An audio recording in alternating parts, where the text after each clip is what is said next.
Melihat dinamika politik dan demokrasi yang belakangan sangat masif dikebiri, membuat masyarakat yang tergabung dengan mahasiswa berbondong-bondong menolak politik dinasti yang dipelihara oleh satu keluarga. Kita bilang lawan, lawan, lawan. Ketika saya bilang tolak pelanggar HAM, semua bilang tolak, tolak, tolak. Bisa kawan-kawan? Ini juga salah satu bentuk perlawanan kita setelah kemarin kita geruduk Mahkamah Konstitusi untuk kemudian menyatakan jangan sampai Mahkamah Konstitusi dipolitisasi oleh rezim. Nah, cukup sudah cawe-cawe Jokowi. Kawan-kawan yang perempuan kalau mau menuai harapan yang kita dijanjikan namun tidak terrealisasikan. Menurut kita dalam putusan MK kemarin nomor 90 PUU 21 ya, kemarin itu menjadi kekecewaan kita bersama karena berdasarkan putusan kemarin mengingat bahwa seharusnya dalam isu Mahkamah Konstitusi harusnya lebih kepada mendiskusikan terlebih dahulu sebelum memutuskan hal itu. Kalau pengen berkompetisi di Pilpres, silahkan. Mau anak, mau saudara, mau ipar, silahkan. Tapi semua kan harus sesuai konstitusi. Karena konstitusi itu pagar pengaman buat kita semua. Tapi yang dilakukan oleh keluarga Jokowi adalah mengobrak-abrik Mahkamah Konstitusi sehingga membuat banyak orang miris, takut, dan gelisah. Kalau konstitusi sebagai wasit sudah berpihak, apa yang akan terjadi di depan ketika ada perselisihan antara kontesten Pilpres dan Mahkamah Konstitusi sudah tidak lagi dipercaya sebagai wasit karena dianggap sudah berpihak? Chaos itu sudah pasti. Cinta buta pada sosok Jokowi membuat banyak pemilih emosional ini akhirnya main tuding seenaknya kepada yang protes terhadap Jokowi. Para pemilih emosional ini sudah kadung menjadikan Jokowi dan keluarganya sebagai malaikat yang suci dan tanpa celah. Tidak akan pernah berbuat kesalahan sedikit pun karena saking sucinya. Jadi mereka buta akan masalah kerusakan di Mahkamah Konstitusi dan menganggap bahwa rusaknya putusan di Mahkamah Konstitusi itu adalah hal yang wajar dan lumrah. Karena itu dilakukan oleh keluarga Jokowi. Halo, kembali lagi dengan saya Endra Caniago di channel TV Jurnal.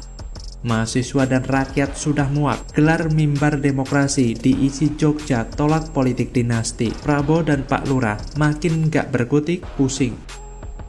Ratusan mahasiswa dan masyarakat yang tergabung dalam aliansi Jaga Demokrasi menggelar mimbar demokrasi bertajuk Mahasiswa Bersama Rakyat Tolak Politik Dinasti dan Pelanggar HAM di kampus Institut Seni Indonesia atau ISI Jogja, Bantul. Semua itu sebagai bentuk kemunduran demokrasi di Indonesia. Pantauan Detik Jogja, tampak ratusan orang memadati depan Concert Hall ISI Jogja. Bahkan beberapa peserta menutupi mukanya dengan gambar mantan Ketua MK Anwar Usman dan Presiden RI Joko Widodo alias Jokowi yang disilang merah. Selanjutnya tampak pula teatrikal yang mempertontonkan bagaimana politik dinasti hingga politik uang masih terjadi di Indonesia. Koordinator Umum Aliansi Jaga Demokrasi, Muhammad Suhud mengatakan mimbar demokrasi ini sebagai bentuk keresahan bersama, khususnya mahasiswa dan masyarakat umum yang ada di Jogja atas isu-isu publik, di mana salah satunya putusan Mahkamah Konstitusi atau MK soal batas umur Capres-Cawapres. Suhud mengklaim mimbar demokrasi ini diikuti oleh 35 kampus di Jogja dan masyarakat umum, sedangkan basis massa dari kelompok itu mencapai 3.000 orang. Menurutnya, aksi seperti ini akan terus berlanjut untuk mengawal dan menyadarkan masyarakat jika demokrasi di Indonesia sudah mengalami kemunduran. Apalagi awal tahun 2024 sudah bergulir pemilu khususnya Pilpres. Sementara itu, Humas Aliansi Jaga Demokrasi Nur Rohman menambahkan bahwa mimbar demokrasi ini tidak hanya menyoroti soal putusan MK yang mengebiri keadilan hingga hukum di Indonesia. Selain itu, soal kebebasan berekspresi hingga aktivis-aktivis yang dikriminalisasi. Inilah karma yang harus diterima oleh satu kelompok keluarga yang sangat berambisi berkuasa, ditolak di mana-mana oleh masyarakat, dituntut, bahkan dicaci maki karena ulah yang mereka lakukan sangat mencederai demokrasi kita. Tentu, ini akan membuat kubu Prabowo semakin pusing, kalap, dan bingung sendiri. Karena meskipun elektabilitasnya katanya naik, tapi masyarakat semakin muak dan melakukan penolakan yang semakin masif. Dan sepertinya bukan hanya Prabowo saja yang bingung dan pusing, Pak Lurah pun juga linglung dengan masifnya penolakan soal dinasti politik. Sudah saatnya masyarakat sadar bahwa apa yang terjadi saat ini adalah sebuah kemunduran demokrasi yang di luar batas. Masyarakat harus paham, kelompok yang terlalu haus kekuasaan tidak layak dipercaya. Hanya dengan cara seperti inilah mereka bisa dihentikan. Mata, telinga, dan hati mereka sudah tertutup rapat. Anak muda harus paham bahaya yang sedang menunggu di depan, dan mereka yang haus kekuasaan ini sedang menargetkan pemilih muda yang masih lugu dengan narasi-narasi amatiran yang tidak bermutu. Contohnya, ada satu kader Partai Gerindra yang dengan bangganya memposting aksi joget gemoy Prabowo. Bahkan dia mengajak orang-orang agar memviralkan joget tergemoy Prabowo ini. Ini benar-benar lawakan terbaik abad ini. Kita dipaksa untuk memilih capres yang cuma pintar joget. Indonesia ini negara besar, bukan dibuat main-main demi dipimpin capres yang tukang joget. Kalau mau joget, silakan jadi penyanyi dangdut saja. Kita dipaksa untuk memilih cawapres yang dimajukan lewat pembegalan konstitusi. Indonesia ini negara dengan beragam perbedaan, bukan dibuat seperti punya keluarga sendiri. Anak muda yang kurang paham dengan latar belakang Prabowo sedang dibidik dengan narasi seolah Prabowo itu lucu dan menggemaskan. Tidak perlu jualan visi misi, yang lebih penting adalah lucu dan menggemaskan. Jago joget dan foto-fotonya dipermak jadi karikatur yang wajahnya lebih menggemaskan. Lantas bagaimana kalau menurut Anda? Secara kasat mata, aktivitas ribuan perangkat desa yang mendukung Prabowo jelas menimbulkan kontra. Tapi bukannya mengakui kesalahan, Waketum Gerindra malah mengancam seorang jurnalis.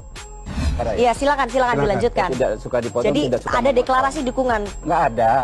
Mana ada deklarasi. Yang ada adalah orang diundang untuk menyampaikan aspirasinya. Oke. Gitu kan. Aspirasinya apa? Saya nggak tahu secara detail. Aspirasinya seperti apa? Saya nggak tahu. Aspirasinya Karena saya mendukung nggak Prabowo tahu. Gibran. Nggak tahu. Oke. Banyak hal tentang pembangunan desa ke depan dan lain sebagainya. Tapi Anda harus ralat, Nana. Anda dengan lantang tadi mengatakan adanya dukungan. Itu saya pastikan tidak ada. Oke. Gitu. Katanya dicek gitu Ya. kan ya. Kalau nggak saya laporkan Anda ke Dewan Oke, Pers. silahkan, nggak masalah. Ya pasti. Oke, ya iya. pasti, Jadi gitu. ini kenapa cuma Kalau capres Anda Anda yang tidak hadir? meralat dalam acara hari Oke. ini juga, saya tentu akan laporkan Iya. Anda. Jadi kenapa cuma capres Anda Loh, yang hadir? Yang ditanyakan ke saya, tanyakan Oke, kepada yang mengundang. Jadi gitu. Prabowo Gibran hadir di situ kapasitasnya sebagai apa? Saya nggak ngerti, kan kita diundang, ya kan? Oke. Tentu kita hadir ya. Kalau Anda baca ketentuan pasal 280, Tapi ada tulisan deklarasi, Bang. 283, saya nggak ngerti deklarasi tulisannya di mana. Ketum Gerindra Habibur Rahman yang mengancam jurnalis CNN Indonesia. Kayaknya mau mengadopsi cara-cara Orde Baru nih. Ini kan masih terkait masalah adanya deklarasi atau dukungan dari aparat desa atau perangkat desa yang pada hari Minggu kemarin berkumpul di Indonesia Arena GBK. Kemudian di CNN Indonesia ini ditampilkan pidato dari Gibran. Lalu kemudian di sana disampaikan ada deklarasi. Tapi Habibur Rahman ini kemudian membantah. Dan kemudian dia mengancam akan melaporkan sang presenter Rifana Pratiwi atau yang biasa dipanggil Nana ini kepada Dewan Pers, katanya menyebar hoax. Elit Gerindra oleh wakil ketua umumnya Habibur Rahman ini tidak sama dengan kenyataannya, lalu kemudian dibongkar oleh CNN Indonesia. Dia kemudian mengancam akan melaporkan ke Dewan Pers. Ini adalah cara-cara yang dilakukan, diadopsi pada era Orde Baru dulu, dan ini akan diusung oleh pasangan ini. Karena kita tahu memang Prabowo Subianto melekat sekali dengan Orde Baru. Meskipun katanya sekarang berubah, di framing sebagai seorang yang gemoy, kemudian juga orang yang katakanlah santuy, politik santuy, kemudian politik riang gembira, omong kosong. Riang gembira apanya? Santuy apanya kalau model seperti ini? Baru disentil sedikit, dibongkar kebohongannya, udah mau main lapor, udah mau mengancam. Ini kan otoriter sekali. Belum berkuasa loh ini, baru mencalonkan. Belum tentu juga jadi. Tentu punya kecemasan bersama bahwa pemilu kali ini punya potensi kecurangan luar biasa dan potensi penggunaan alat kekuasaan. Bisa dibilang selama Pilpres pasca reformasi ini, inilah Pilpres terburuk yang pernah kita hadapi. Udah nggak ada tuh demokrasinya. Konsepnya sih boleh, keren, jujur dan adil.